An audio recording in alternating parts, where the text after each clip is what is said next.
And everything always seems to be in turmoil. You know what seems to be in turmoil?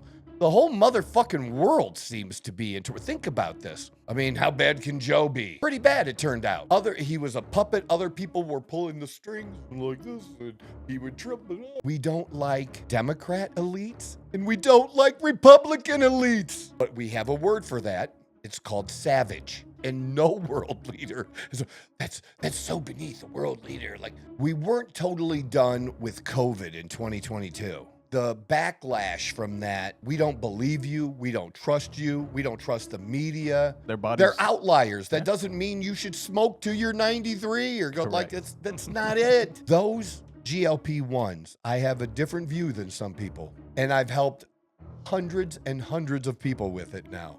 But it does not have to be a lifetime thing like some people say it will be or promote. That's just not true. It's just wrong information. You know, I don't think they're necessarily doing it on purpose. Yeah.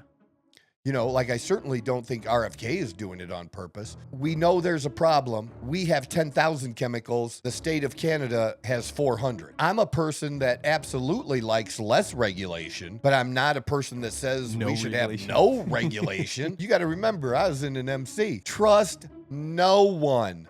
That's rule number one.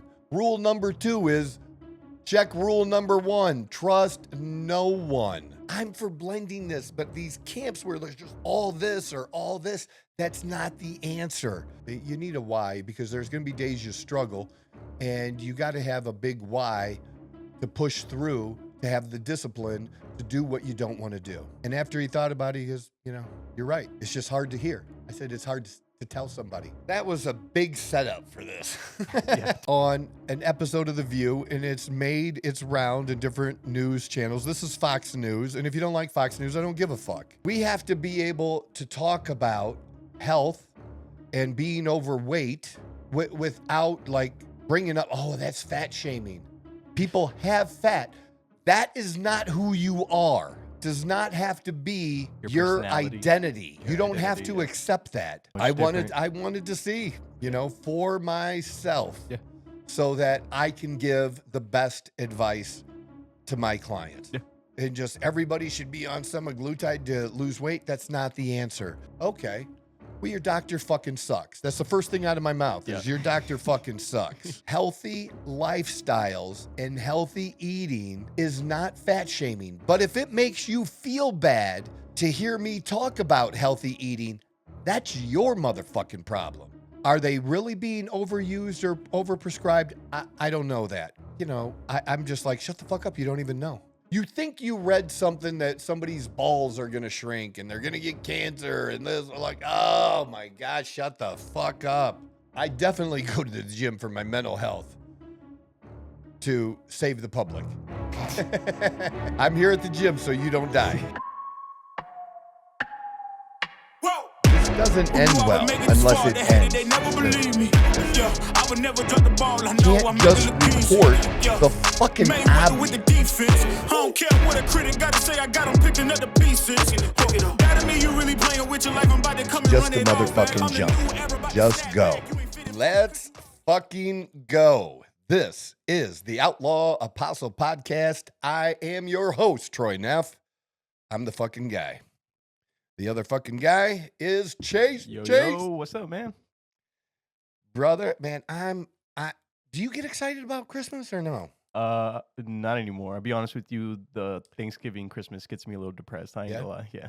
So it's better for you being around me because I get excited for this. I love Christmas. Yeah, man. No, I mean, I love the idea of Christmas. I love the smells. I love like the feel, the temperature. The time around Christmas is just, you know, obviously like life happens, so it's kind of just less and less excited about Christmas every year. But I mean, for the most part, I love the season though. Yeah. The season is beautiful. I love that for sure. Yeah, we have it's beautiful here right now. And we're even having better than normal weather even for Arizona. Correct. Yeah, this is warmer than, I mean, it should probably, you know, be highs in the 60s, not mid 70s, almost 80s some days. I mean, it goes back to what you were saying, the type of weather that we're shorts. We're doing layer weather. Like in the morning you wake up, like I'll throw a jacket on, and then like midday you're like having to undress basically because it gets so warm. So Yeah, in the morning, I mean, it's like, I think when we went to the gym this morning, it was like maybe 56. And I wore shorts today and just threw on a sweatshirt. Yeah. And didn't keep it on for long. Exactly. The sun comes out, it starts shining nice and bright, and it gets nice and hot. I'll put the sweatshirt back on. Yeah. Sun goes down, you put it right back on. Yeah, it does, when the sun's gone, it does get cold quick. A little chilly. A little chilly quick. But it's still beautiful. I don't know. I love it. This time of the year is my favorite, without a doubt. Without a doubt. Yeah, I love it all. I just love this place, and best choice I ever made. I can't believe that I've been here 2.5 years already. It feels like I just got here in the last year. You know, it does not feel like 2.5 years at all. I don't know if it's like because I was just consistently seeing you at the bank, but I feel like you've been here forever now. Like, I feel like I've like seen you. Well, I don't know. Like I showed you yesterday. I thought it was funny. Well, for the viewers, our 10, yesterday's or the previous podcast. Yeah, I had a Queen Creek Bulldog T-shirt on, which is the main high school, but there's schools all over the fucking place. There's like no state has as many schools as Arizona. Really? Oh no, dude! Like there's schools and new schools everywhere. Everywhere, schools, down this schools. way, down that way, and school choice. You know, there's more choices for schools here. Like, I would definitely say that if, for a family, a great place. This is a great place. I mean, not inner city. I'm not saying Phoenix, but don't go to Phoenix. But everywhere else, that is. There's one of the best places you can raise a family and get an education because there's just so many different choices and specialties and stuff like for the high school kids too, you know, which I think is absolutely fantastic. I love it. But I want to go to the gym and blend into the community. And it also went with my new Jordans that were purple too. Those were actually very beautiful. I saw them. Yeah, they're not very expensive Jordans. They're one of the cheaper ones you can find them on sale. But they look they're cool. They're slightly different. I mean, they are lows, but they are a little bit different than the ones than like the regular ones. Yeah, that might have been twos. That might have been because the ones are pretty famous. Yeah, and the threes are pretty famous. The 11s, I think, is another big. The Jordan 11s, Jordans is another big one. But these, I think, were the. Technically, I think they're the twos. They're between. I don't know. I couldn't tell you. But they're good-looking shoes. I'll tell you that.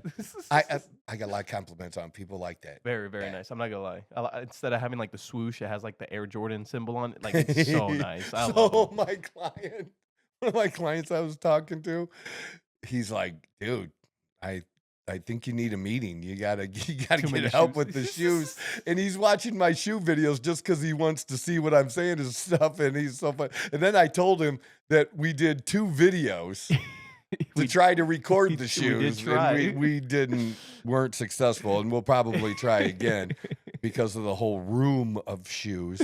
And even these are new. These came yesterday. Green. These are the ones. Like army green on the back. Yeah. Oh, okay. This is more like an army green with the swoosh and green in the back. And I like them. They're white clean. And black. Yeah. Look. Oh, they're Jordans too. They're not. Oh, yeah. I like it. Dude, it's so stupid. I'm pushing close to 30 pairs of Jordans now. Yeah, and he mentioned my Grinch shoes. They're so nice. He mentioned the Grinch, and then he was talking to his wife or something, and she goes, well, if you like him, get him. He looked it up. It was like $600. He goes, do you know how much supplements I can buy with that? I totally get it, man. I totally get it. It was a great conversation. I love being able to do that. And I love what I do. I'm blessed at that, and love being able to talk about it. I do have opinions on what's going on in the world, and I can't help myself. And once I get into it, like I have been, like I need to let it out, or I would be somebody that would go like crazy stuff. Like it's almost therapy for me to be able to let it go out. But when I can do things like this, like we're going to do now, which is talk about, I don't know if I don't want to say healthcare, talk about being healthy, about eating well. And it's obviously, it became a big part. I don't know if anybody had really expected it to be such a big thing in the campaign, but with RFK joining forces with Trump, Yeah. it became a big issue. A huge deal. And it was something people have been talking about, Yeah. but not really as a political issue. Gotcha. And I think there's a group of people that have been banging their head on a door, a small group of people trying to, people that write books and doctors and just other people that are very concerned with the things that are in our food. And they saw, wow, we might be able to change something here. Yeah. Like it could be a really, really big deal. And I do know, just based on some of those people that were in RFK's camp, if he hadn't joined forces with Trump and he just dropped out of the race, I don't know that those people, or at least a good percentage of them, which I think it was a huge percentage of them, would have voted for Trump. I don't think they would have voted for Trump. I actually was about to say maybe that. they wouldn't vote at all. Yeah. Do you understand what I mean? Yeah, they would just be disappointed and be like, shit, there's nobody that doesn't care. But they believe in RFK. Yeah. And I didn't really know that much about him other than that he was a Kennedy. You know what I mean? I didn't. And, I didn't really pay attention to him because you didn't care to. Well, there was no reason to. There was no reason to until he did drop out and join forces, and they made this something that is important to me. Yeah. It is important. That got my attention. I'm not saying he didn't talk about it before joining forces with Trump, but when somebody literally has no chance at all, and people can complain all they want. You could complain that we only have two parties to choose. It is what it is. If you want to somehow change it, well, then work to change it. But what would we have if we didn't have two parties? What Canada has? Have four main parties and then three minor parties, and then you gotta like have the negotiations, which they do to like piece unity government together or whatever they do. They do that. Israel does that. And everything always seems to be in turmoil. You know what seems to be in turmoil? The whole motherfucking world seems to be in turmoil. Think about this. So not only do we have an election and we have a big change back, so people voted for Trump. They wanted change. And then people were like, even a percentage of people who really like Trump were like worn out because of all the attacks. Yeah. And sometimes you're just like, it's just not worth it. It's just like, is it really worth it? Like for this guy, if they're not a super strong supporter, they're like, is this really worth it? And how bad can Joe be? Pretty bad, it turned out. Pretty fucking bad. And even worse because he wasn't the Joe that he was 20 years ago. Yeah. Just completely different person, yeah. Aged. Yeah. No, I totally get that. It's not a joke. It was literally Weekend at Bernie's.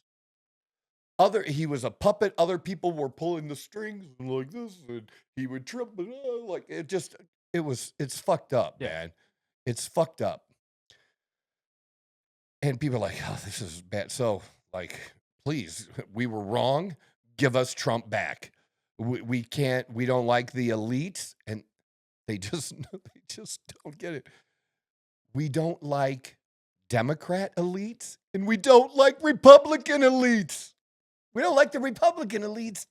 We didn't like those motherfuckers before. We didn't like them the first time in 2016.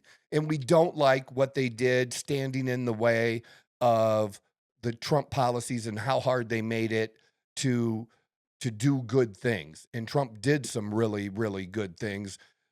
He could have done even more, but the Republicans wanted to fight with each other instead, which was just totally stupid. So, but the Canadian Prime Minister is in big trouble now. What did he big trouble. Well, we talked about it before, how with Trump's pressure with the 25% tariffs, right? Yeah, and how he went down to Mar-a-Lago. Yeah. And then Trump, this is what they hate about Trump. Yeah. This is what they hate about Trump. Because no other world leader has ever done this before. Ever in history. Nobody has. He's trolling a leader of another country. He's trolling the country. That too. Yeah. You're right. Because when he calls, instead of calling you the prime minister, he calls you the governor. And instead of saying the prime minister of Canada, an independent nation, he refers to you as the governor of the state of Canada. I mean, that's totally disrespecting you. And Trump not only did it once in writing, he did it multiple times. I mean, multiple. Dude, we have a word for that. It's called savage. It's pure savage. And no world leader that's so beneath a world leader. But they don't get we're tired of this pomp and circumstance and this fake bullshit, when that's how Trump as a billionaire relates to the common man. Yeah. Because of the language that he uses. That's language you and I would use. Yeah. It's not language any leader would use, because leaders don't talk that way. But it's just so good. I love that. It's just great. France, I think, is in trouble. French governor. Same thing. Oh, actually, all these countries are saying, fuck, we don't like our leaders either. And everybody wants to vote, because we have votes every 4 years. Some of these other countries have processes where at a certain point, and England is like this too, where they can have a vote of no confidence, and all of a sudden they have to vote within so many months or something, and have an election and stuff. I did not know that. Yeah, it's totally different. They don't have necessarily set elections every so many years. It's just whenever it could happen 2 years into somebody's term that they're yeah, no, you lose support and you're just kind of fucked. It's a very, very big deal.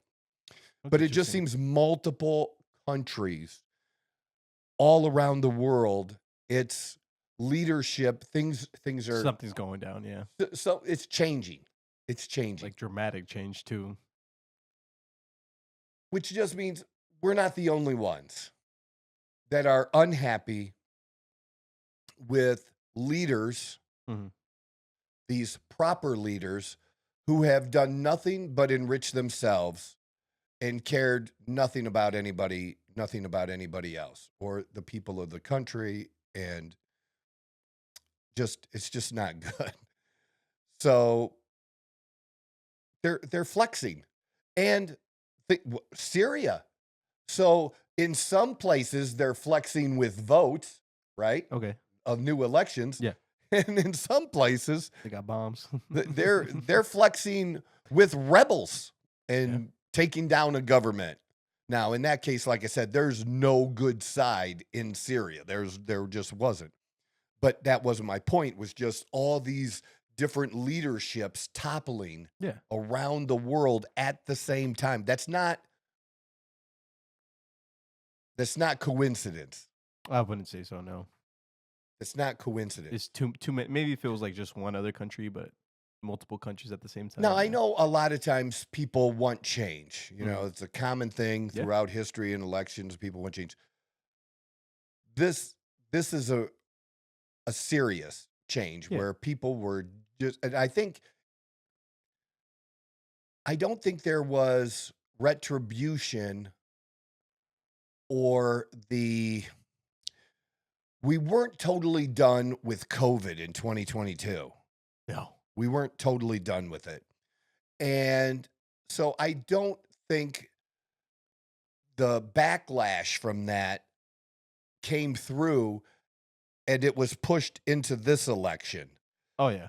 Where people are, we don't believe you, we don't trust you, we don't trust the media. You know, that trust level has been going down and everything for a very long time. Make sure I don't sneeze here. But that trust level just going way, way down. And the COVID shit came home, was a catalyst even to igniting all of this and being like, yeah.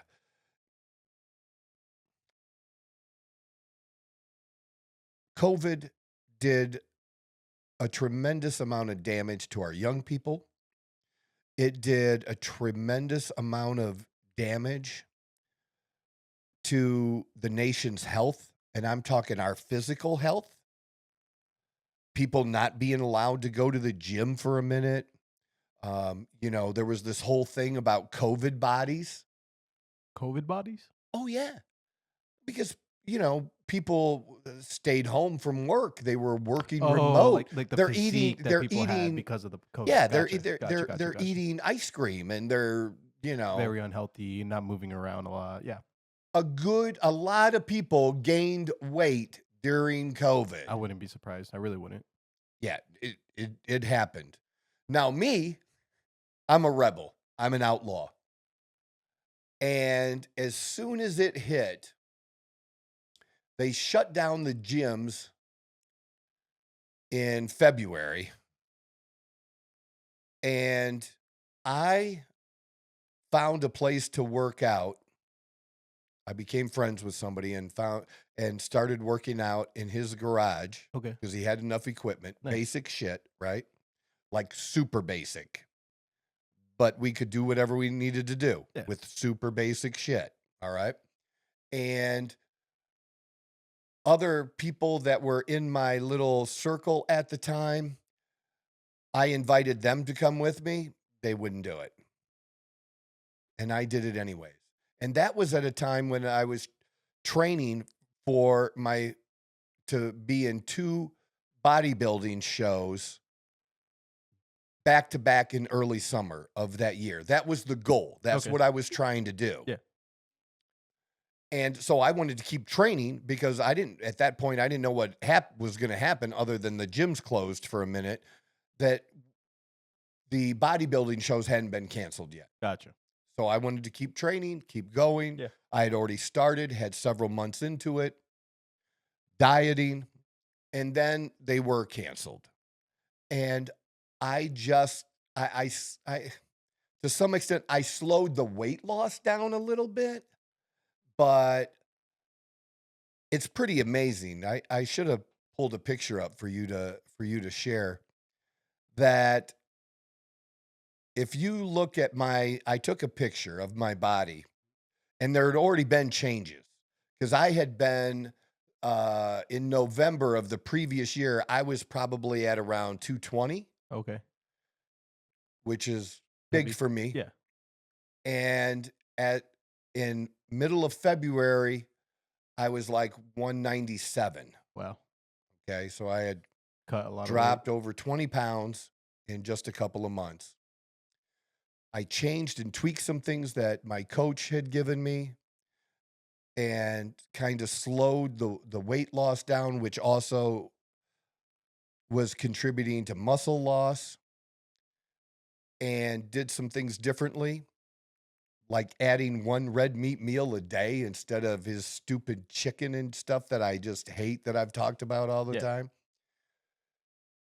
And I didn't have a target of summer, but I did take a picture in September. Okay.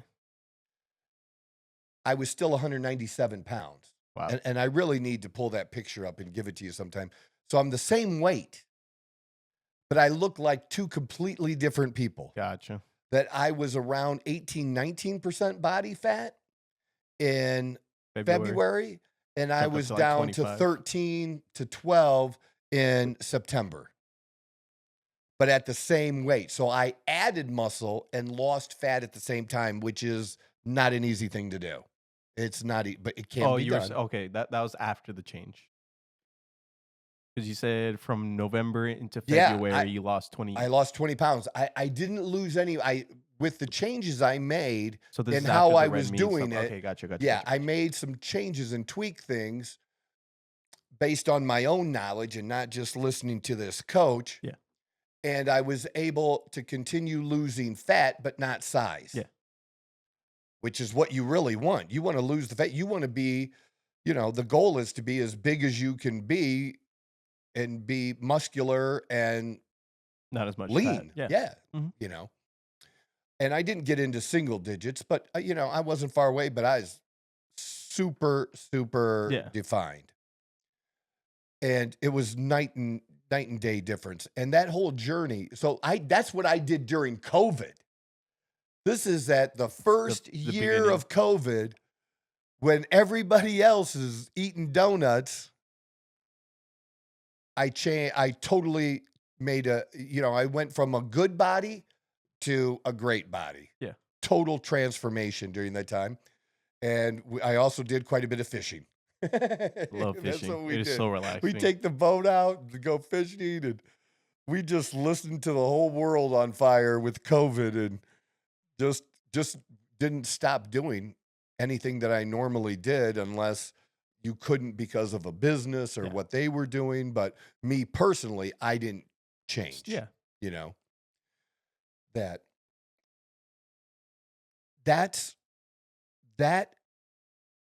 is so important, because think about it. At the height of it, when everybody's catching it, did you have COVID? Did you ever catch COVID? Or you don't? The only time I felt like I had COVID is when I had to take the vaccine. So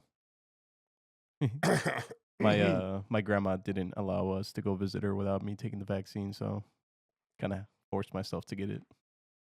I understand. Yeah. But yeah. Well, I didn't get it. I'm pure blood. That's what we call ourselves, pure bloods. And I didn't get COVID. I didn't get a cold. I didn't get the regular flu. And didn't get COVID until a few months ago. The beginning of November. Well, I would have gotten it in October. And then dragged but it dragged in for 5 weeks into November, put me in the hospital, almost killed me. And so I didn't mention this. And I think I'm going to mention this all together with the things that we're going to talk about today and lead into that. So I saw the cardiologist on Monday. Okay. And we were having difficulty getting the heart MRI done. It's finally scheduled. Ridiculous. Like fucking March sometime. February 17th. And I'm supposed to have an appointment, but now can't, with the cardiologist again at the end of January. But all this is supposed to be done before that. And we went over our care, and he asked me what I thought. Because, I've kind of shared, my opinion on things. He shared his opinion. And we have a nice mutual respect. And I just feel like, based on everything that happened, how it happened, and I had a heart monitor on for a couple weeks right after I got back from the Vegas hospital, that my heart was still doing some shit the way it was beating. They call it like VTAC. So the people that know that will know what that is. But I was feeling that. I was feeling that before I was in the hospital. Okay. Sometimes feeling it, but I wasn't sure, didn't know what was going on. But since that time, as I've, because I lost 32 pounds. It was 32 or 34 pounds. Like, it was crazy. I lost over 30 pounds in less than a month. As I've gained the weight back, as my strength has come back, as the further I get away from the incident of that day and my heart stopping and, Dawn having to save my life, the further I get away from that, like the better I feel. Like it's not something I had before the COVID. Yeah. And like it was all, and he believes pretty much that it was, we're just confirming it, that this was the effect. What happened to my heart, what happened to also my hormones, like thyroid and stuff, was a result of the COVID. We just want to make sure, and this is what he said, what do you want to do? Like where he's trying to make a decision as a doctor on what to recommend about a defibrillator. Gotcha. Okay. And, normally they would just put one in just in case. Yeah. And I'm like, I don't want to do that. I don't want to do it just because maybe. I'm not a just because maybe guy. All right. If this is an issue that I have that's not related to COVID, then it could happen again at any point. Yeah. Well, then put it in. He did bring up the fact, well, you could get COVID again. What about that? I said, here's the difference. And the difference is that what I know now, what I wasn't doing, because I didn't get sick of any type, right? But let's just say I got sick and I'm having flu-like symptoms. Okay. And it may be the traditional flu, right? Yeah. I'm going to go get a test and take it and see if it's COVID. Gotcha. Which I didn't do when this all went down. So I didn't get any type of treatments. I didn't get any type of therapeutics to treat the COVID that would have kept it from being that bad. The only thing that kept it from being as bad as it, from me dying, was Dawn and how strong and healthy I was before getting it. And I've stressed that prior to this when COVID first happened. The best thing you can do for yourself, you want to take the shot, take the fucking shot. But the best thing you can do for yourself is get healthier. Yeah. If you're overweight, lose fucking weight. I mean, that was the whole thing with COVID when it first came out, right? It wasn't affecting anyone that was healthy. It was just primarily people that had bad, and like, they problems.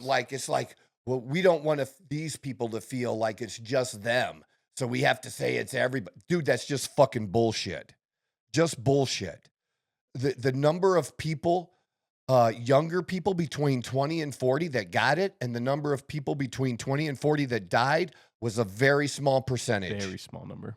And if they did have it between 20 and 40, the number that were healthy, somebody's like, I know somebody who was so healthy, they went to the gym every day and they died of COVID. There's always an outlier. Always. That's no different than saying, like my grandma who lived to be 93 and fucking smoked and farted her whole life till she died. You know what I mean? Like, everyone's built different. Yeah, my grandma didn't take care of herself for fucking shit her whole life, dude. Yeah. And she lived a long time. Some people just, their bodies. They're outliers. That doesn't mean you should smoke till you're 93 or go. Correct. Like, that's not it. It's because 1 out of 1 million people are lucky. And kids? Man, there weren't 20 kids that died. I mean, come on. And even, like I said, the ones between 20 and 40 that were at risk, they were overweight. Or they had preconditions. Had diabetic, yeah. And then as you got older, if you added the third thing, being over 60 or 70 especially, being diabetic and overweight, those were like strike 1, 2, and 3. Yeah. I mean, everything was right there in front of us. Right there in front of us. And they kept, what you knew to be true, I don't know why y'all didn't trust yourselves, or some of y'all didn't trust yourselves, but you kept buying into their shit. And some people are still buying in that shit today. And if what I'm saying isn't true, we still wouldn't have motherfuckers walking around outside with masks. And we do. Even places in Arizona. It even happens here. Of all the places, when I moved here, I didn't think that kind of stuff would happen. Really? Yeah, not out here. Yeah. And then, you know where you see it a lot here? Because, oh no, here he goes down race lane again. Certain races, particular ethnicities, were more scared than others. Yeah. And they're still scared today. And how do I know that? Go to a fucking casino. And if you go to a casino here, and I'm not talking about going to Vegas, where are you going? You're going to an Indian casino. Like, right? 99% of them, yeah. You're going to an Indian casino. So who are you going to see with a mask on right now? If you and I went to the casino, if somebody's wearing a mask, if they're an employee, they're probably Indian. Or they could be Asian. I was going to say Asian for sure, yeah. But there's not, I mean, the predominant workforce at the casino is Indian. Correct. So that's why I'm saying Indian. Now, I play Baccarat. Chinese. Asian. Yep. They wear masks to the table, brother. I think that's an Asians Asian thing, though. Asians have always done that. Yeah, I think Asians that was were prior to COVID. Right, like when COVID first started, I was coming back from a trip. Okay. Maybe, was it to either Mexico or the Dominican Republic? I don't remember. Okay. But when we got into a van to take us to the car and the parking lot and stuff where the car was for long-term parking, there was a comment made by the driver that what he had been seeing going on, because this is all in the, news and everything. And this is probably sometime middle or end of January. Okay. And he started mentioning seeing all the Asian, it was Asians that were the first ones wearing masks here. Yeah. That is an Asian thing. And my black brothers and sisters, a lot of them, like that, my coach is black, and he wouldn't even come to my friend's house. There's 3 of us working out in the garage. He wouldn't come. Yeah. Wouldn't do it. He was scared to death of COVID. Yeah. I think COVID just in general, because like we never really necessarily had any like nationwide, worldwide like situation go down. I'm not 100% sure whether the fear was from the actual COVID itself or whether or not like a bigger like idea, if that makes any sense. It's not. Here's the thing with the whole fear thing, that I get the whole precautionary thing in the beginning. Yeah. But in 6 months, we knew some shit. Yeah. And in a year, we definitely knew. Yeah. And we didn't change our story. No, yeah, no, they definitely didn't. No, but it's hard to say. Okay, well, let me give you something else. Like it was only briefly in the news for a very brief moment that if you worked out, your body created certain, these were antioxidants. Yeah. People have heard of antioxidants. Okay.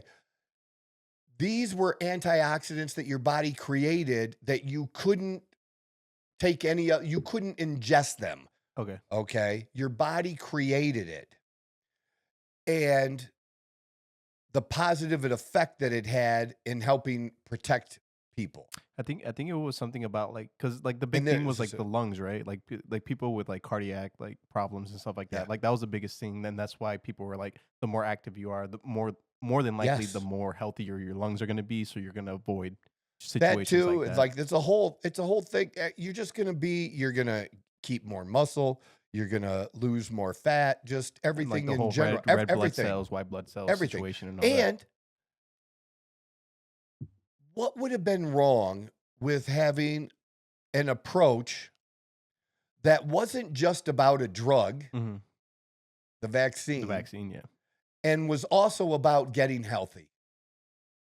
If they would have, dude, that's no different than today, right? Yeah. And what we're going to talk about is fat shaming, and they're going to bring up GLP-1s, semaglutide, Mounjaro, and, tirzepatide, these kind of things.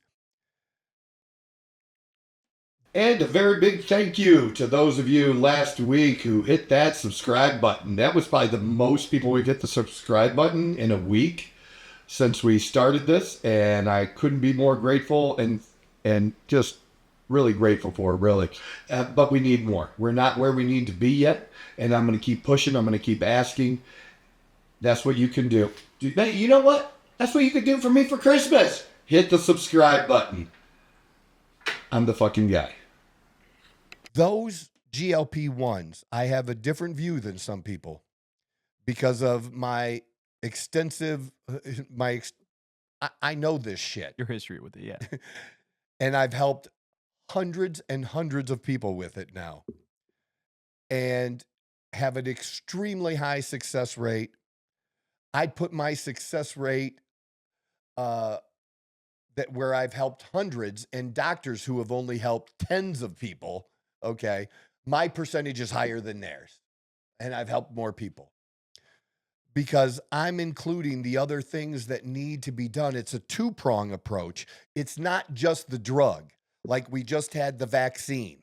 It's not just the Ozempic. It's making a lifestyle change in the foods that you eat and what you eat, and also doing a minimum amount or a minimal amount of resistance training or some type of exercise. Yeah. And any exercise is better than no exercise. Some is better than others if you want the optimum results. Yeah. No different, same client that I mentioned earlier that I was talking to. And I don't know how we got on the subject of it, but a couple of friends of his that are a couple that's married, I think he said like they're losing weight like at a fast clip with the tirzepatide. Okay. And because I've said, you know, they keep improving these GLP-1s. Yeah. You know, the semaglutide is fantastic, which is the Ozempic. Yeah. And then you had tirzepatide, you know, which is the Mounjaro. And now you have retatrutide. And people have been, and I'm going to help people with retatrutide now. I was about to say, I haven't. And I haven't carried it. You know, I haven't helped people with it. I haven't carried it, but I kept having all these requests for it that I'm giving in because I'm like, I want to say to the people, and I do, you know, semaglutide and tirzepatide do work. Now, occasionally something won't work for somebody and they do need to try something else. Yeah. You know? So is this new one, like, is it a new brand or is it just a little bit? They or? keep tweaking them a little bit. And I don't want to say it makes them stronger, but I don't know of a better word to use than that so that people would kind of understand. Okay. But like the difference in cost between tirzepatide and semaglutide is tirzepatide is more. Like y'all understand that, right? Like I'm not trying to just dig money out of people's pocketbooks. You know what I mean? Yeah. I'm trying to let them know like this one that's a little less expensive, you could probably do the same thing with if you do it right and you listen to me as the more expensive one. But my point with that is you just have these that come out and it's great that we have these tools now, but you have these camps and you're going to see these camps when we play this video that you have this camp of fitness people who are like, you just gotta like suck up your fucking diet and just get really hardcore and do this and you don't need it. And then you have these other people who are using it and in some cases even losing weight, but not doing it the right way. And they're not going to have not only the optimal results, they're going to have results that they don't like. They'll lose the weight. And that's what my client was saying that the woman was complaining about was like, yeah, I'm losing weight, but this excess skin. Well, all the negative things you hear about the GLP-1s, well, those things happen if your dose is probably too high and you're not eating enough protein and you haven't made a lifestyle change and you're not doing any type of resistance training. these can still help you lose weight, and that is going to have a small positive effect on your weight loss and happen. But it creates a bigger chance that you're going to gain it back. Or in the case of what we'll see in this video, RFK repeats what some people repeat, which is, you're going to be on it the rest of your life. It does not have to be that way. I have very, very successfully helped people do it the right way, lose weight the right way, which means slower. Much slower than that. Much slower. You should not lose 100 pounds in 3 to 6 months. No. Unless you're 700 pounds, okay? You have to be pretty motherfucking big for that to really be a thing. Yeah. Okay? Like, enormous. Otherwise, it should take you a year, 10 to 12 months, easy to lose 100 pounds. Do right. To do it right. Yeah. And the healthy way, and in a way that you're going to be able to so you're actually happy. That too. Absolutely. So at the end of it, you don't have all that extra loose skin. You don't feel super disgusting because of it, and then you fall back have to to old get habits. surgery for that, and then it's a mess, and it doesn't have to be that way. But then I've also been able to wean people off of it. Okay. And if the healthy habits that they've developed over that year, if they continue to practice those healthy habits, you won't even need to be taking the extra bit of they won't need to be taking it anymore. They can wean themselves off. And, I'm not saying occasionally that something might happen or life happens and they put on 10 or 20 and they might be on it for a month or two again and then whatever. Yeah. But it does not have to be a lifetime thing like some people say it will be or promote. That's just not true. It's just wrong information. And even some very smart, well-intentioned people are giving wrong information. And I don't think they're necessarily doing it on purpose. Yeah. Like I certainly don't think RFK is doing it on purpose. But I like RFK for what he can really do, which is improve things in our food supply and get rid of things that are damaging to people. Okay. Now, we could help ourselves and just not fucking eat that shit in the fucking first place. Yeah. Okay? Yeah.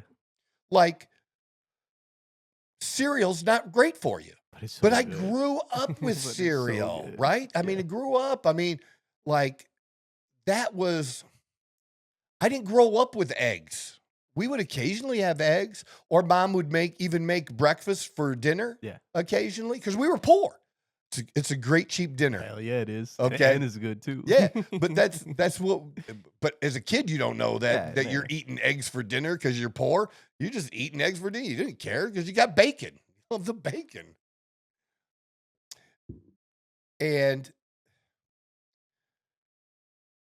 But the cereal was just part of life. Cheerios especially, then Fruit Loops. Big on Fruit Loops. I could smash those motherfucking things. And then, I don't know if you really did this or not, but when, because this is in the 70s, like we would do cornflakes with a little bit of sugar and a little bit of banana. A little bit of sugar? It was a lot of sugar. Are you kidding me? Dude, we would take tablespoons of that motherfucking shit and put it on there. Or we would be like this. I still, to this day, believe that Frosted Flakes with sugar is much better than Frosted Flakes. Dude, we drink that shit when we were done because that sugar. It was right? so good. Mm-hmm. Yeah, when you put the spoon towards the bottom of the bowl and it made contact with the sugar. Now, we can make Fruit Loops better by taking, the dyes and stuff out of that alone. It doesn't have to be colorful. But even after that, it's still not a great choice. No. God, no. So what I'm saying is, like, we could make an enormous impact ourselves by just doing the right thing, but we also have to live in reality world, which is, people are going to make choices, and if we can improve some of those choices in a way that's not going to affect them negatively like those choices do today by getting rid of toxins and chemicals and like pesticides and anything that we can do. And especially, we know there's a problem when we have 10,000 chemicals and the state of Canada has 400, right? Yeah. Why would there be, why is there that gap between us and Europe? Why do they not allow it in Europe? I mean, if you're the FDA, why wouldn't you be asking that question? Why are we approving and allowing something that this other country is not allowing? Why are we not doing an investigation or a study or, getting information on what made them choose to go down that road, and wondering if maybe that should be a choice that we make too? If I had to guess, money. Yeah. I mean, if I had to say something, I don't think you have to guess. Yeah. I think it's money. I mean, that's all it is, right? I mean, realistically, it's just because like convenience is a huge thing in America, right? Is like how it could convenient still be is. convenient. It could still be convenient. No, for sure. On the people side, for sure. But on the business end, they're not gonna have so much of a convenient time having to go through, change a bunch of products, and that's true. this But and they that and already that and made this. the change for the other country. Correct. There's no reason they can't make that change for us too. Yeah, they'd lose a lot of money. And we just have to make it happen, and they'll figure it out. That'll be the fallout, you know. No, If that's without a doubt. If that's not the case, then the government shouldn't have gotten involved in tobacco and nicotine. Then then we don't need any regulations. And I'm a person that absolutely likes less regulation. Yeah. But I'm not a person that says we should have no regulation. What a fun country we Look, live in. I don't like, you got to remember, I was in an MC. Trust no one. That's rule number 1. Rule number 2 is check rule number 1. Trust no one. Yeah. Unfortunately, yeah. But I mean, it's hard to like comment on something like, because as much as you want to like be like, yes, let's do it, this and this and that, it's in my opinion pretty hard to see any change in that. Because again, even if RFK is like right, but if we can't get people to make the change, I don't think if we can force the companies to change, and we can, we have the power to do, and then people would change because of that. Well, at least they're not going to be getting these things that they're putting into their body that's affecting their hormones. Yeah, and they're just eating it without the knowledge that it's affecting them the way it is. No, I mean, that makes sense. I mean, so there's a benefit to do, like, that's what I'm saying. There's like no reason to be but I'm saying we also need to take some initiative, personal responsibility. I am for personal responsibility. I'm for blending this, but these camps where there's just all this or all this, that's not the answer, because everybody, and you don't have to be to use these successfully, or to diet successfully. You don't have to, everybody does not have to become a gym rat. You don't have to become like me, people that follow me and whatever. You don't have to do that. They like, well, geez, I see Troy does this to have this life and look like this, then I guess do you, but we want a healthy you. Yeah, we do.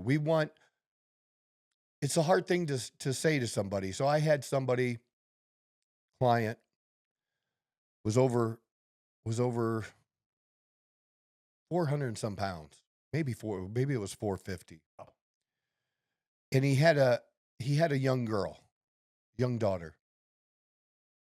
And we were having a conversation, and he was telling me how hard it is for him and yada, yada. And people need a why. You need a why, because there's going to be days you struggle, and you got to have a big why to push through, to have the discipline to do what you don't want to do. And what I said to him was not mean, but it was very, very hard. Yeah. You could even say it was harsh even. What I said to him was, do you someday want to walk your daughter down the aisle, or do you want her stepdad to do it? And he said, what did you just say? I said, do you want to do it or do you want her stepdad to do it? Because if you don't change your life, you're not going to be around here for that, brother. You ain't going to be here. Yeah. And after he thought about it, he goes, you know, you're right. It's just hard to hear. I said, it's hard to tell somebody. But dude, I'm here telling you this because I give a shit. I'm not just here to just rah-rah and stroke you. Like if sometimes rah-rah stroking works in the appropriate situation, it depends on, and I'm pretty good at knowing those particular situation times. Yeah. Oh yeah. Sometimes people just need to be hit with the truth. Yeah. And he needed a why. And he basically told me he needed a why because of what his struggle was. And, you know, falling off the wagon and well, I was doing good. And then this, and there's always going to be something, man. There's always going to be something to celebrate or something to be, you know, stressed about, you know, or depressed about. There's always going to be something. Yeah. So you got to figure out how to do it anyways, no matter what mood or the situation is like that. Yeah, that's I honestly I love that you said that because that was one of the biggest things my dad taught me at a young age was learn the why. Like even when it comes, not even necessarily like if it involves you, but like working construction, right? Like why do we have to connect this certain plug that goes here to here? Because I mean when I went to work, it was like, all right, do this, do that, and I would do it like whatever. But you won't ingrain something, or at least in my opinion, unless you know the reason why, right? Mm-hmm. Like why does this do that? And the why is so important in so many different aspects. And I like that you brought that up because it's something that I've valued a lot is the why, and that's kind of what's helped me like get through a lot of stuff. So I like that. Thank you. So that was a big setup for this. Yeah, it took about an hour. A big setup for this. So this is very, very recent on an episode of The View, and it's made its round in different news channels. This is Fox News, and if you don't like Fox News, I don't give a fuck, okay? Because what it's going to show as far as Whoopi Goldberg is what happened on The View, which is ABC, has nothing to do with Fox. We're just going to listen to it the way that it is. Okay. All right? So let's play it now. If I need you to stop it, I will. Well, Health and Human Services Secretary nominee RFK Jr. is being accused of fat shaming after he's been encouraging Americans to embrace healthier lifestyles instead of weight loss drugs. Most people who have diabetes or pre-diabetic can be cured with good food. And if they choose instead to be cured by Ozempic, the government then pays $1,500 a month for the rest of their lives. And with a fraction of that, we could give everybody organic foods 3 meals a day in this country. So The View co-host Whoopi Goldberg responded this way. This isn't just about food. No, it's not. This is sometimes people are born genetically larger. Agreed. All right, we got to stop it there. We all know science, right? We're going to make, because they always say follow the science. It don't matter how big, how small you are. You are not big boned. You have you seen an X-ray of a bigger person? Uh-huh. Yeah. Bones are not any bigger. I'll tell you that right now. It's does not how it works. Not how it works. You are not just genetically bigger. Now, we may be predisposed to certain things, and I think it has more to do, in this case, with the environment that a kid is brought up in. Oh, yeah. That's huge. Because, look, the kids don't have a lot of choice, especially if they're poor, on what their parents put in front of them. Yeah. Right? So that's just not a thing, Whoopi. It's just not a thing. We're not just born genetically bigger. Because she wasn't always big. She became big because of choices she made. Yep.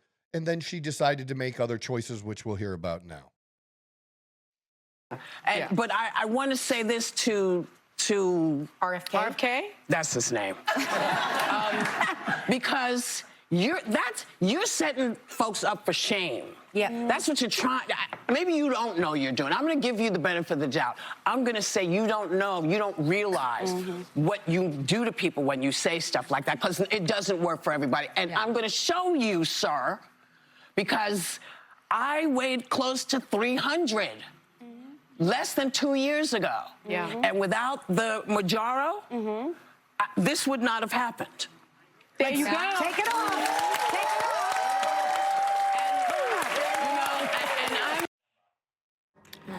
There is a doctor. She is wearing some layers there. Let's just say that. Just a few. And we have to be able to have this conversation, just like we have to have a conversation that's being forced upon us about race and race relations. We have to be able to have the conversation without one side saying the other's racist and Hitler. We have to be able to talk about health and being overweight and without like bringing up, oh, that's fat shaming. Here's the thing. It's real simple. Let's say you were overweight. Okay. Chase, you're overweight. You're not fat. You have fat. Correct. You have an eyebrow. Correct. But you're not an eyebrow. I am not. But you have one. I have two, actually. Right? So people have fat. That is not who you are. Fat does not have to be your identity. You don't have to accept that. And you don't have to be offended by everybody else, you know, and what other people say. That's a choice in this case. There's no reason in the way that RFK was explaining. Now here,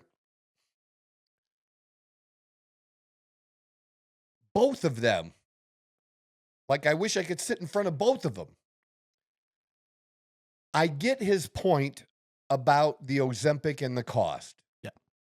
And that some people are even making the suggestions that Ozempic be used even with kids. And I really, unless they're teens and it's an extreme situation, that should not be a common thing. Okay? It should not be common. But otherwise, you know, no, that shouldn't be a thing. Excuse me. But the way some of our laws are and the way healthcare is delivered through Medicaid and poor, like in how the government can't discriminate. It's like if they do this, it's almost like it's like it's crazy. That's why the stock of those companies have gone up, is because they think they're going to have a greater pool of people that they're going to be able to sell it to. And that's what he meant by the government paying for it. Gotcha. Because it's insurance. And some insurance companies aren't covering it or allowing it. But look, Ozempic is simply semaglutide. And it starts out around $1,000 a month. And at the highest dose, it goes to $1,600 a month for Ozempic.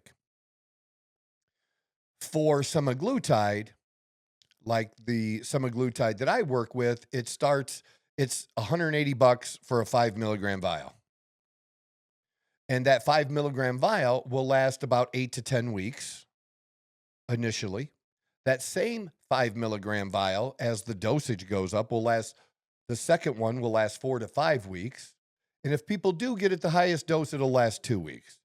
But you don't always have to go to the highest dose necessarily either. There's just different ways to do this. Now, on Whoopi's side, like, again, some people need that little extra help. Yeah. Okay? They do. And I'm gonna say something that I don't think I've said on video before. I've injected semaglutide. Now, why would I do that? Because I got ready for a competition that I talked about before. Yeah. And had, a very good year, made a transformation. There was no semaglutide. I competed in 2022 in the Kentucky Open, and I didn't I didn't have any semaglutide. It was around then and available, but I didn't do that and competed in the show. But why would I do it? The reason I did it was bodybuilders are notorious for taking various drugs meant for one thing or whatever and using them in bodybuilding. It's just something. It's a common thing. It's a common practice. Yeah. Especially for competitive bodybuilders. Yes. And I also wanted to experiment a little bit with the non-standard instructions. Okay. And like Dr. Tina, she is a big proponent of microdosing, using smaller amounts more regularly. Yeah. You know, and one of the things is, you know, about this, it was supposed to be so cool, was like some of the original GLP ones, the one before semaglutide, I can't remember the name of it, but you had to do that daily. Okay. And so it was a cool thing to where you only had to inject once a week. The problem is everybody's different, like I say, right? So some people, it would start wearing off around day 5. And they might spoil the whole thing in those 2 days, all the benefits they got the first 5 days, Gotcha. right? So that's where you have to be willing to know and understand how this works to be able to make adjustments. And I wanted to see, like, literally how it worked. Okay. And wanted to see, what did it do to my appetite? And I did it in small doses. I've experimented different ways, you know, with once a week versus microdosing. I like the microdosing, a very small amount, you know, every 2 to 3 days based on how I feel. But I know my body, right? And so I also could see bodybuilders using this for the simple purpose of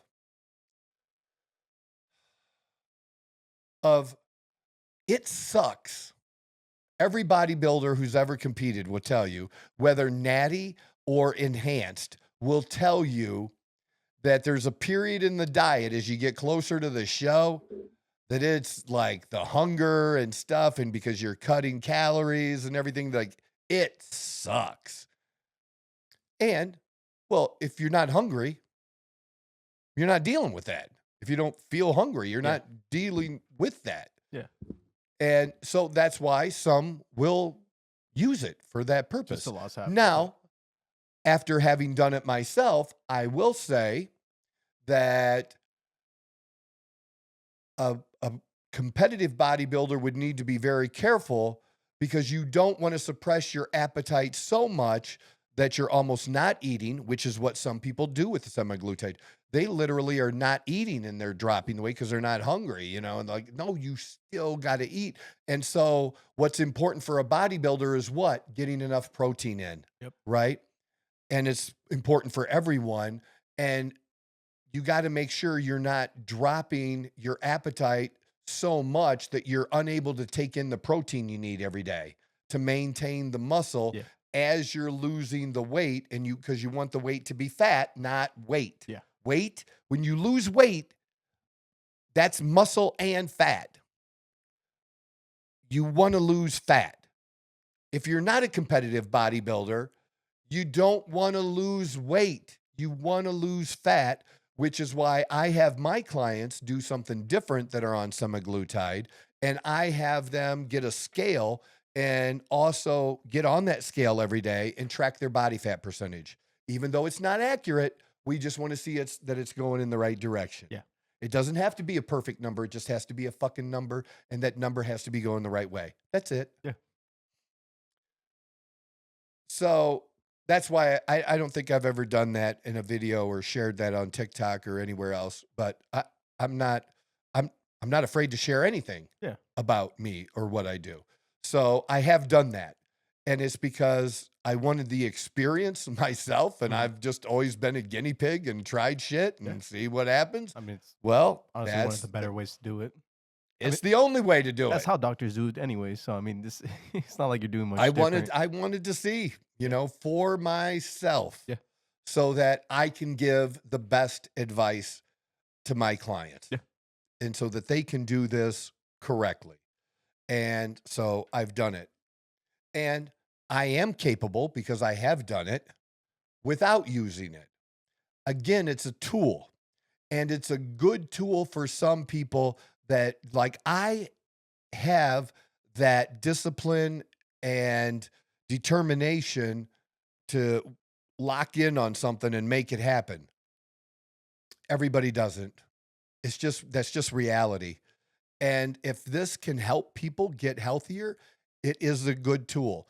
Should it just be a tool we use and just everybody should be on semaglutide to lose weight? That's not the answer. And nobody who listens to my message about using those tools will ever get that from me. They're always going to get the other message that the doctors are doing a shitty job. Y'all are doing a motherfucking shit job, okay? Because 99% of you are not educated on nutrition. Your really good doctors are. And I was literally shocked to learn that 80% of medical schools require 0 classes on nutrition. How shocked are you to hear that? 0. That's incredible. But that's why they're sending you to a nutritionist. Do you know I have a nutritionist as a client on semaglutide? I did not know that.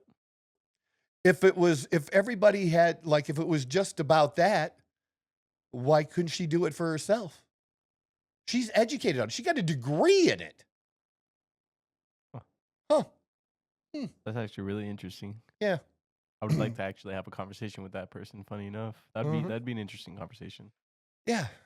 So but that's what go ahead. So she already went through the whole process of the nutrition, blah, blah, blah, blah, blah. Well, sure she did. She knows, like, she's a nutritionist. Yeah, and that stool was... And she still struggled. That's interesting. She struggled. People struggle with the discipline, dude. Yeah. Like, if discipline was easy for everyone could do 75 hard and not quit, dude. Everyone would be a millionaire if everyone had the discipline for it.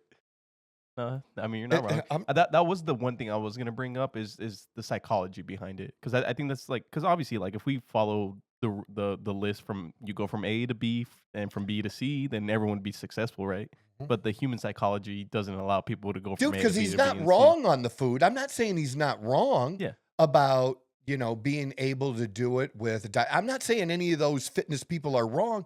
I'm just saying they're ignoring reality that we need to make a big impact because of the cost on society and understand everybody's not motherfucking going to do it. You could say they should or you could just say fuck them. I don't want to say fuck them. I want to help them. Yeah. And if this can help them do that for a period of time, I want to help them do it right. Yeah. Which, again, and I ask people, well, I did this before with my doctor and it kind of worked. And that's why they don't know. Should I use the strongest? Should I use the turns up? Okay. What did your doctor tell you about diet? Well, he didn't really say anything. Okay. Well, your doctor fucking sucks. That's the first thing out of my mouth is your doctor fucking sucks. And I literally say fucking sucks. To make sure they get the idea. Absolutely. Yeah. If you're going to work with me, you have to accept that that's just who I am. So your doctor fucking sucks. And this is what you need to focus on, which is the protein.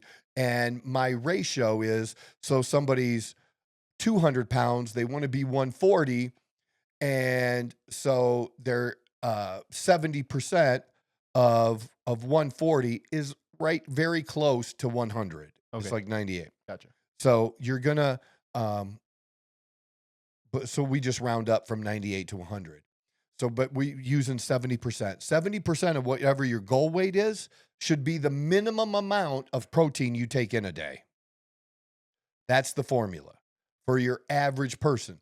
Now, we talked about it before. People who are into fitness and working out 5 days a week or a minimum of 4, like 4 to 6, and are more serious about it. Probably take more. You want to. Yes, you want to be closer to a gram of protein per pound of body weight.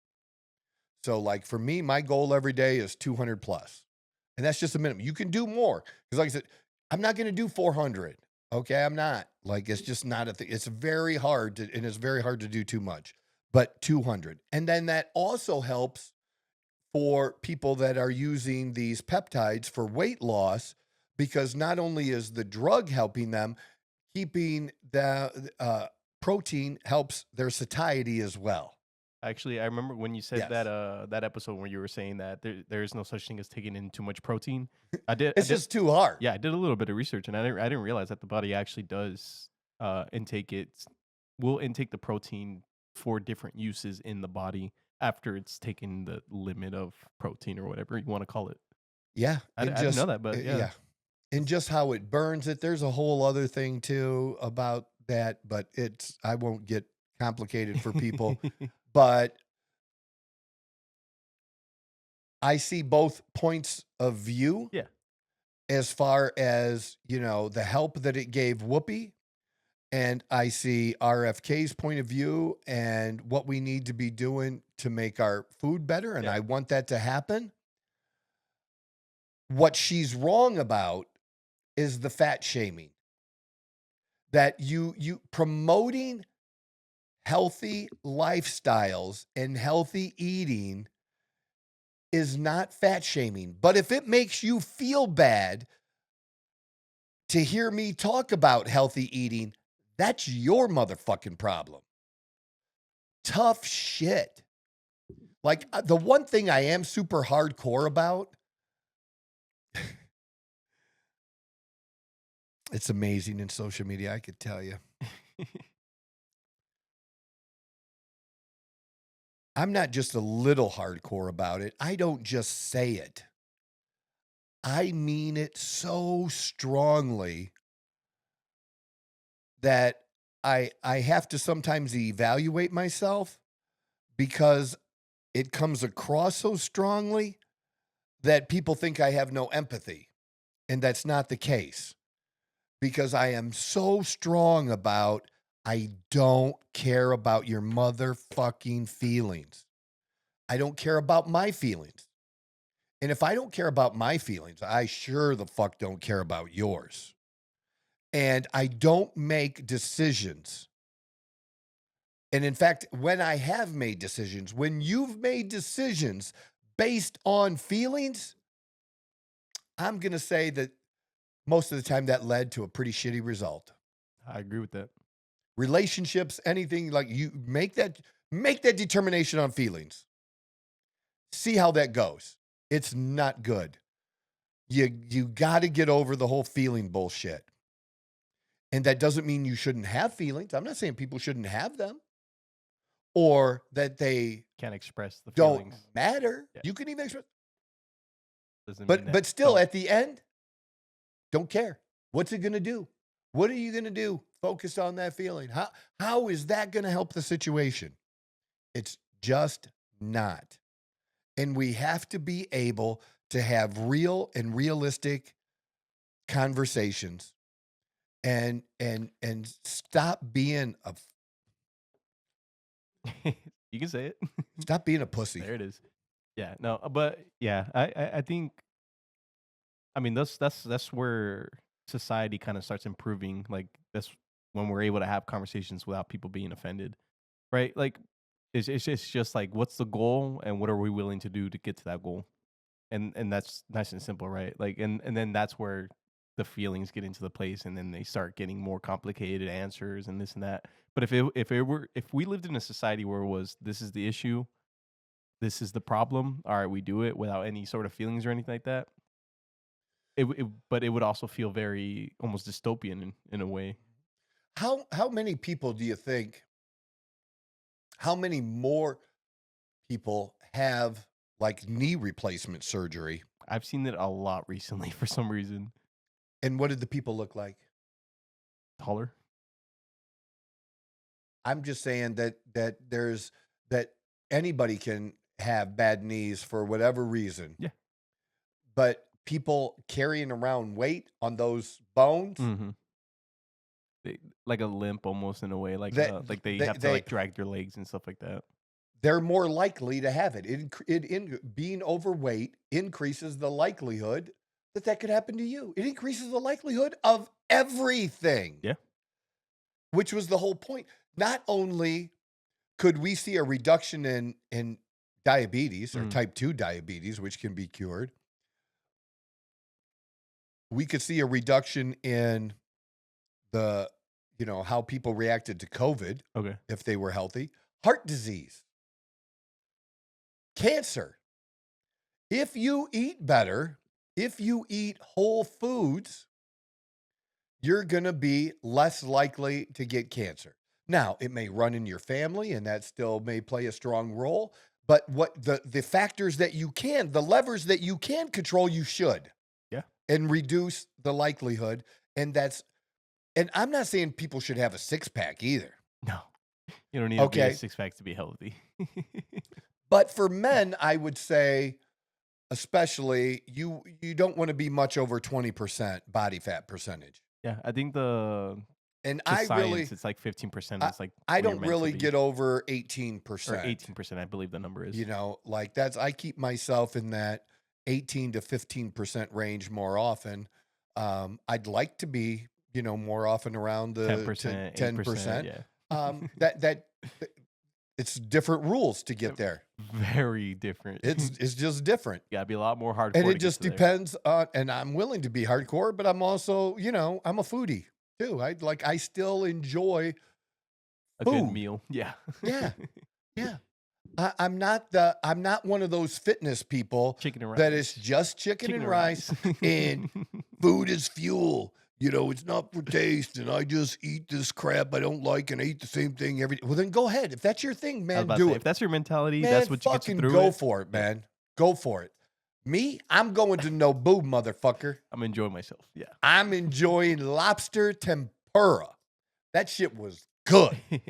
I'm enjoying occasionally taco lobster bites at Nobu. That's what I'm doing. Yeah. And occasionally, even creme brulee at Bourbon and Bones for dessert. Okay. But I do other things in my diet to make that allowable to do as well. There is a way to do that because people will be amazed, when with Dawn and I, and they'll go out with us and go out to dinner or something. And they're like, what did you just, we're having dessert? Yeah, we playing for it. This is how it works. And you're like that fit? Yep. Pretty cool, huh? I think Alex Hormozy's big on that. He has dessert. He works his diet out. So I think he can have a small dessert like every day, every night, at least one. So, yeah. I mean, but he has a lot of mass on him. So I think it's a little bit easier for him to the cheat more in mass, a it little makes bit more. absolutely it does. Yeah. I remember my early 40s. There was a time, like I have pictures. I need to pop these pictures Yes, to you do. When I was in my early 40s and, right about, again, almost where I'm at now, 200 pounds and lean, under 15% for sure. And I would have to. Hair or no hair? Short hair. Short hair? But I had hair then mostly. Like little spiky, I had a cool haircut. And I would, so when I did that, I would have to smash a pizza. A pizza? A whole pizza at least once a week. Jesus. And people were around me like, we didn't think you ate like that. I'm like, if I didn't eat that because of how lean I was and because of the amount of muscle I had, I would like, because I think I shared, I had a very difficult time keeping and maintaining my weight over 200 pounds. Yeah. I struggled with that for a long time. And I would get 201, 202. And if I fucked up my diet, I would drop 3 to 5 pounds overnight. Yep. And I'd be like, motherfucker. So what I did was I always made sure I got all my clean food in. Yeah. And I got all my protein in. And then occasionally I would just smash up. Pizza was the food. Pizza was my stay big food. Yeah. And I'd go smash a whole motherfucking one. And that's what helped me stay and maintain that. And not my physique not change or anything like that. That just is what I was able to do. It's just about how you control your calories. and how the amount of muscle you have and just everything. So let's hear the rest of it. Let's see what the panel had to say about it. House today. Well, as a radiologist, I see everyone's insides and outside. And I can tell you that we actually are, for the far majority of us, created equally when it comes to our insides. Now, Whoopi Goldberg is correct that there are some genetic and familial predispositions to people being overweight, specifically metabolic syndrome and some others. But RFK Jr. is also correct, and I apologize, but the truth hurts. A lot of it has to do with our lifestyle factors. And unfortunately, what you see in especially low-income areas, access to healthy foods is just not there. They're certainly not Which is just what I affordable. said about They don't kids, get a right? That's exactly what I said about kids. And it starts with the parents, and then they pass that on down to the kids. Yeah. What I mean, how often? I mean, do you very often see fat kids with skinny parents? That's not a thing. Not very often. Not very often. Possible. Well, that's only possible, but it's possible. not very- That's only possible, but that's usually if one or the other parent is thin and the other spouse is overweight. Yeah. Some sort Right? of mixture. Like Right. you're never gonna have both parents be super skinny and then their kids be No. unless there's some sort of No, that's outside thing yeah. that's applying there. But yeah. exactly. No, I agree. Go ahead. local market and get the organic foods. And in fact, they get the high processed, cheap stuff. And that, unfortunately, is what, puts us into this dangerous cycle of unhealthy eating. It's not necessarily because they're gluttonous or they're wanting to ruin their own health or their body or their lifestyles, but that is what they can access and they can afford. One of the questions that I have about these drugs has to do with the mental health components that go into, you mentioned gluttony, but sometimes people are emotional eaters. And so how do these drugs help with that? Yes. It's my understanding that they don't treat the underlying causes Actually, of why they you do. sit with a box. See, she just doesn't know. Nobody's told her. Not only does it help people with the mental side, because if it didn't, why are they finding that it's helping people who have addictions I remember you deal with mentioning those that, quit addictions? smoking and stuff And like that. it also, unlike other drugs in the past, weight loss drugs, it actually, these GLP-1s actually help heal the metabolic process. And we just heard the radiologist. Was she a radiologist? Yeah, that's what she said. Yes. Is she a doctor of radiology? I don't. Is think there she's- is that such a thing? I know a few of close friends that are doing radiology. Well, I and know all that fun people who are stuff. radiologists, but I didn't know you were a radiologist, or what do you mean? a radiology doctor. You're just a radiologist. I don't know. I couldn't answer I that don't question know. for But you. don't. It doesn't matter. But the point is, she talked about the metabolic process. Yeah. And it can actually help heal that metabolic process that the highly processed foods and stuff It's she was fucking up, referring yeah. to has fucked up inside of you. Absolutely. And I will say this, okay, something she didn't say. She mentioned organic foods. RFK mentioned organic foods as well. Look, if you cannot afford organic foods, let me just make it simple with apples, okay? And green apples are better, less sugar than other apples. Okay, that's what- nutrients-wise. Okay. Nutrients-wise. Okay. So I'm just going to go with green apples. Okay. You have a green apple that is not organic, and you have a green apple that is organic. All right? Mhm. If you can't afford the organic apple, buy the other motherfucking apple. Not a bag of chips, not Doritos. Okay. This non-organic apple is still better for you than the highly processed foods. I mean, I'll have to look into it again, but I'm pretty sure the Okay. organic part of the fruit isn't even that big of a difference. Nutritionally. I'll look back That's, into no, it. But no, that's right. Like Right, I'm just like, there's saying, no look, nutrition if you benefit can, to it. if you can afford red meat Yeah. that is choice or prime, Yeah. like I purchase, Yeah. purchase. But if you can't, buy what you can afford. It's still better Yeah. than the highly processed, highly palatable foods that help help people. Well, they don't help them; they hurt them, and causes people to overeat them because it suppresses triggers that would say they're full, and it just allows them to just keep eating more of it. Yeah. Right. Okay. So that's it. But I did want to make that point that these people are not making, and that's why you listen to this show. That's the value of this show. That's what makes us different than other people talking about this shit out there, is I'm giving you real world, real life shit that you can actually motherfucking use. And I can take the things they're talking about, even, people like RFK, I can blend them together and explain why it's right or wrong and what the real answer is and how you can understand it so that you can use your common sense and be like, yeah, Troy's right. And that you can trust me on this because I give a shit about your health. Let's hit the rest of it. For 4 hours. Well, first of all, most medications don't treat underlying causes. In fact, they're just like putting This Band-Aids isn't a on traditional bullet wounds. medication. And we really have to be focusing on prevention of illness before it actually starts.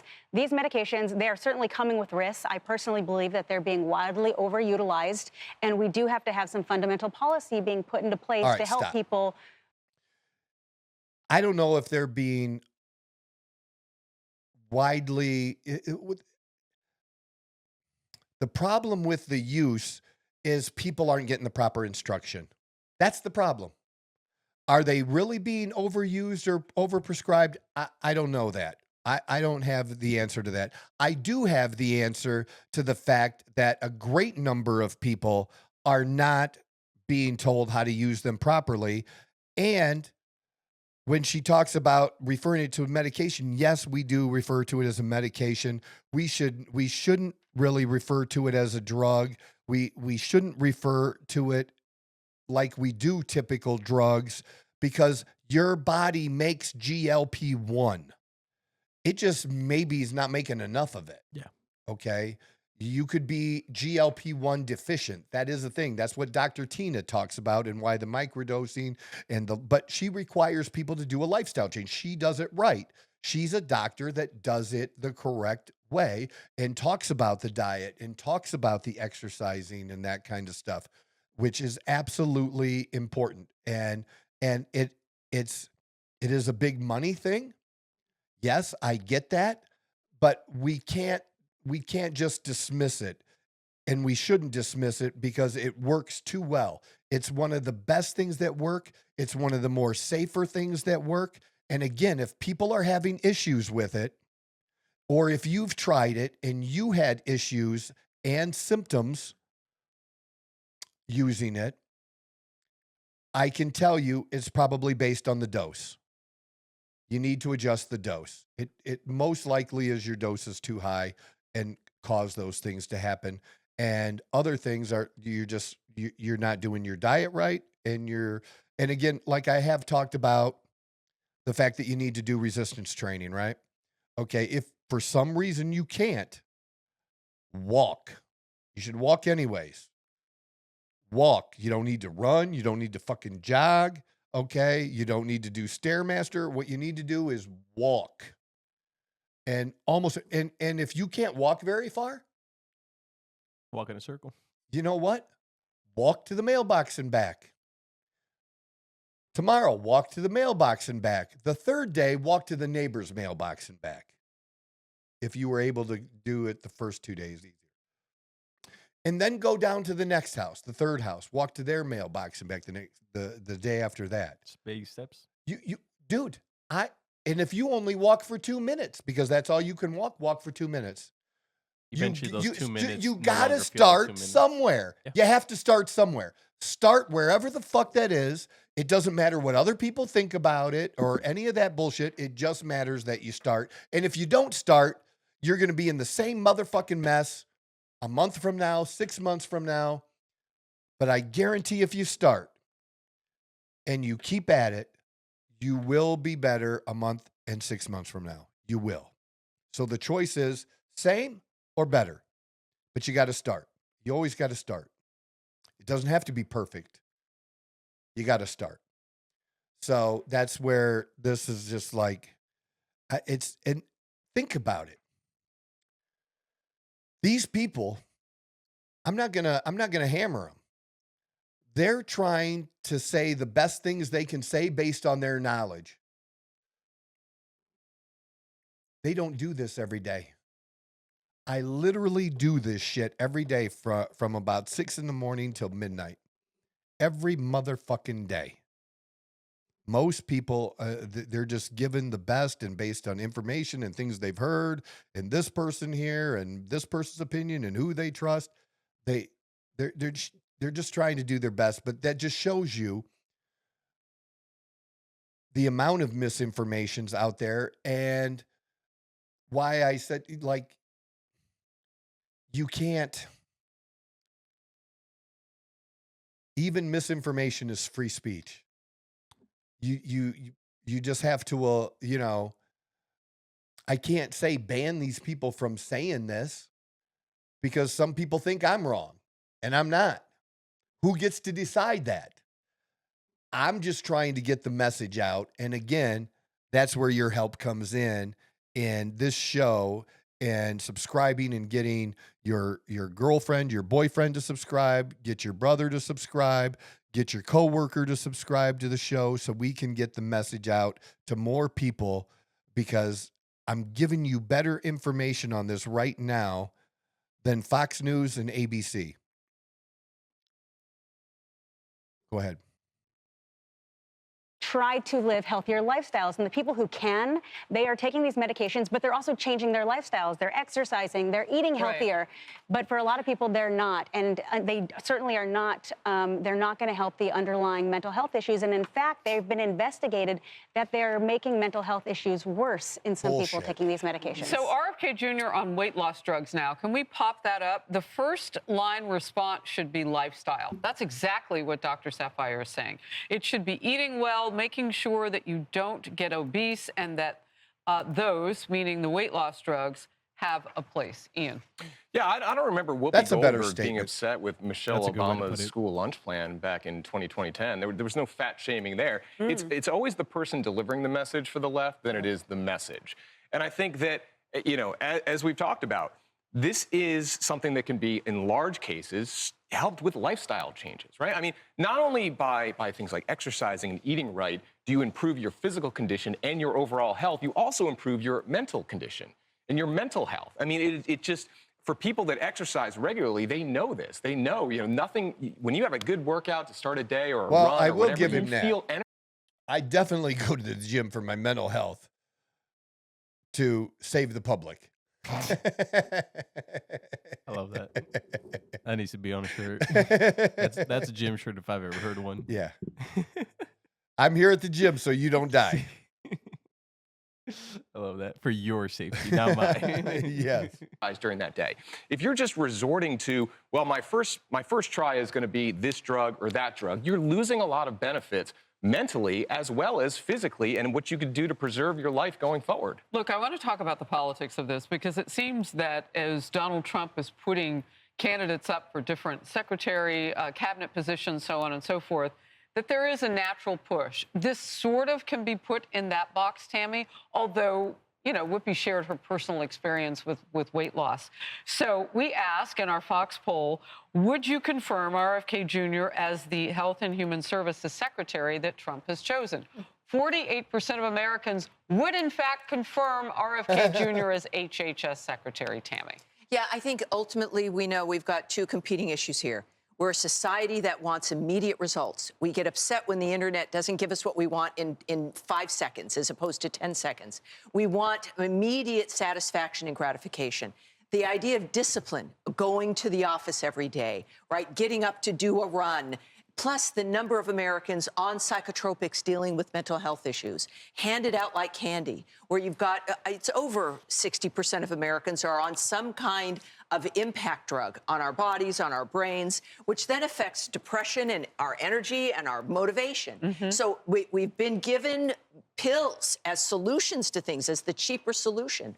And now you've got this. Now, look, some people, you need the boost. That's great. A friend of mine took the Ozempic. And he said about the noise about eating the Oreos, it stops what he called food noise. And they don't know what else it stops. So that's the other thing.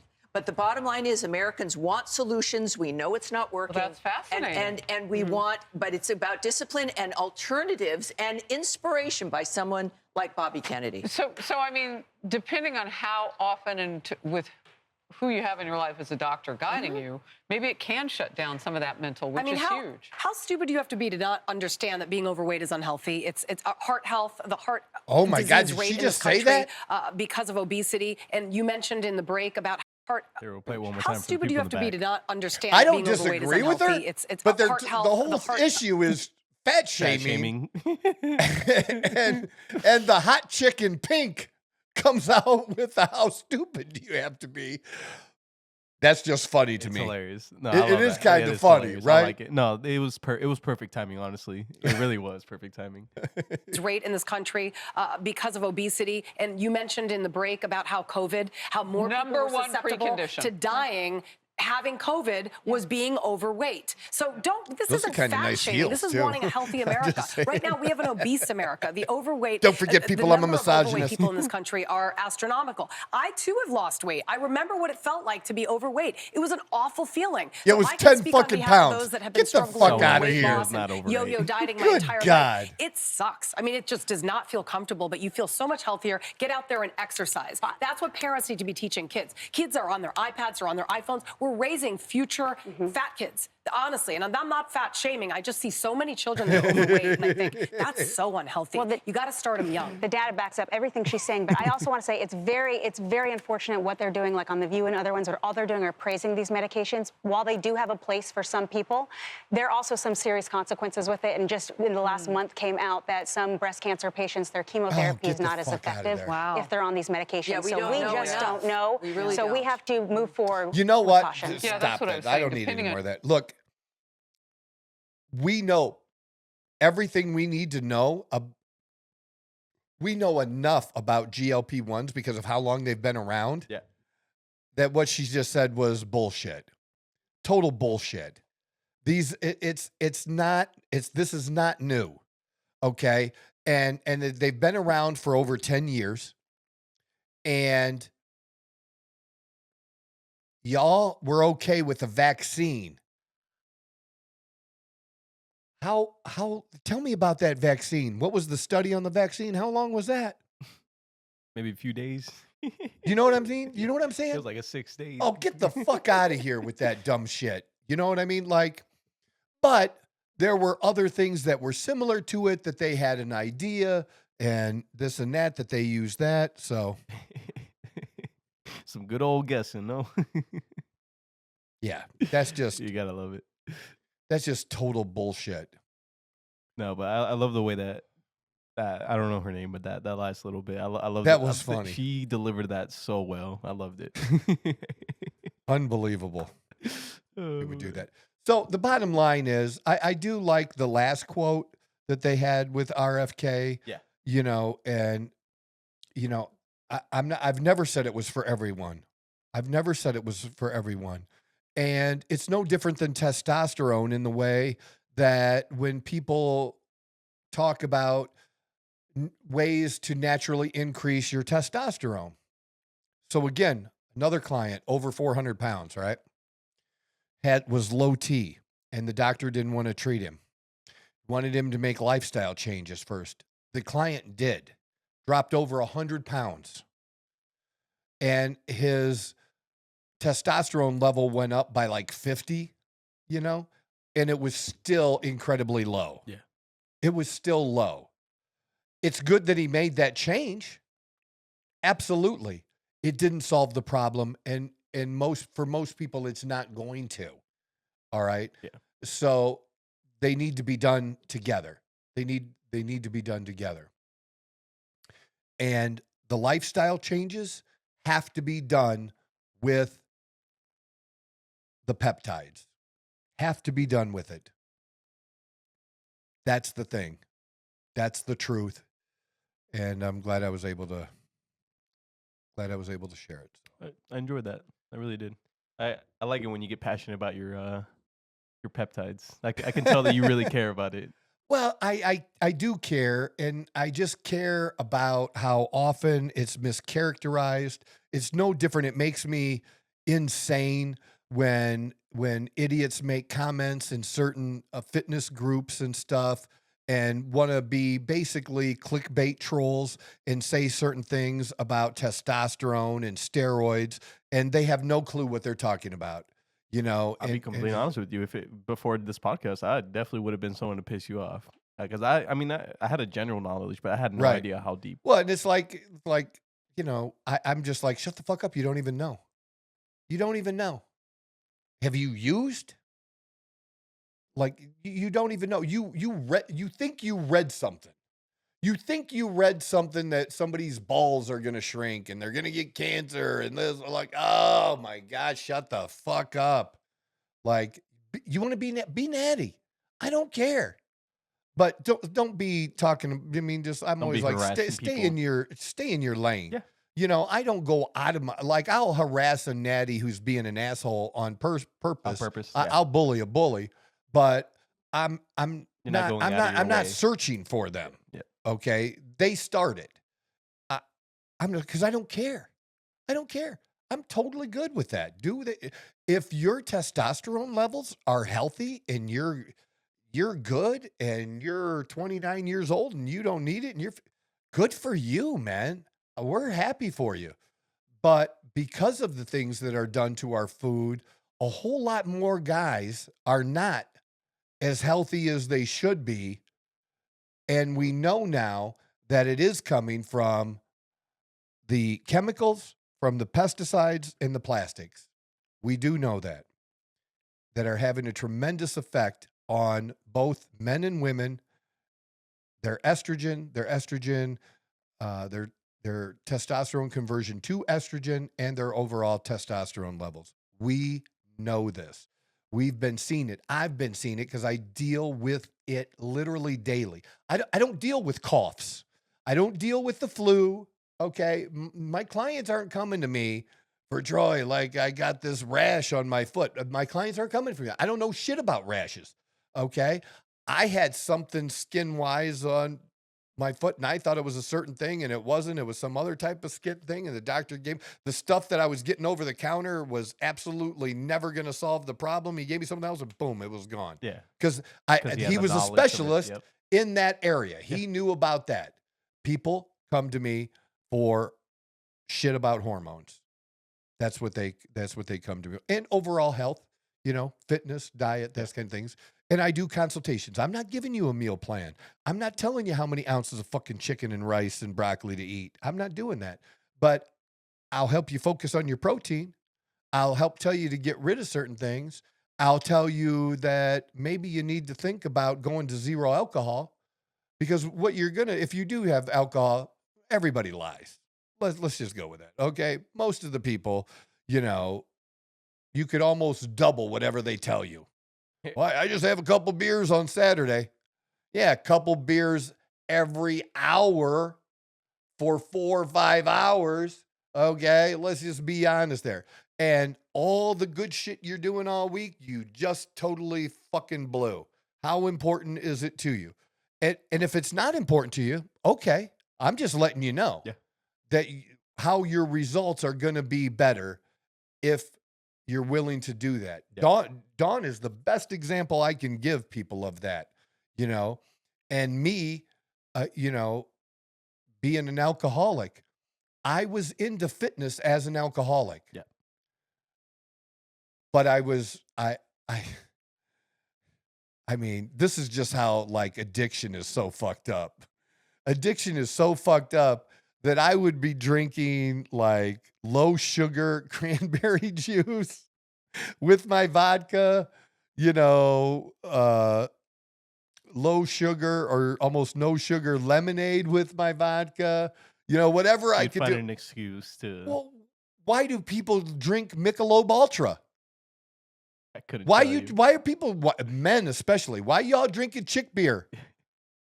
Because the carbs, you're trying to not be as fat as you would be drinking Pabst Blue Ribbon, for God's sakes. Right? I mean, you're not wrong though. That's why in Mexico it's very common to be called a pussy if you drink ultras. Dude, I've literally seen it in concerts and just laughed that there's 2 men and 2 women sitting in front of me. Yeah. The 2 dudes are drinking Mick Ultra, and the two chicks are drinking Bud. Light. Not Bud Light. Budweiser. Yeah. I'm just saying I've seen it, man, and just laugh. Yeah. Like, what the fuck is this? Yeah, no, I get you. Shouldn't that be flipped? That's fucked up, man. Yeah, it is. But it's choices. It's choices. And sometimes we need help to make those choices. That's what these peptides can do. And we are actually finding more positive things as we go, and more people use it. And that stuff needs to be studied more, but we do know enough, but it is helping in a bunch of different ways than anybody ever expected. Way, way more. And the negative things can all be dealt with by doing it the right way. And that's dosage, that's, muscle and protein, how you eat. It's not more complicated than that. Not at all. So that's our show. That's our thing today. That was pretty good. How long did we go? We went 2 hours. That's a 2-hour show. Holy fuck, man! Can't believe it. Yesterday was 2 hours too. We talked about a bunch of shit the last show. Crazy. Anyways, I love it. I love you folks. This is the Outlaw Apostle Podcast. I'm your host, Troy Neff. I'm the fucking guy. Who knew I would make it this far? They hated, they never believe me. Yeah, I would never drop the ball. I know I make it look easy. Yeah, Mayweather with the defense. I don't care what a critic gotta say. I got them picking up the pieces.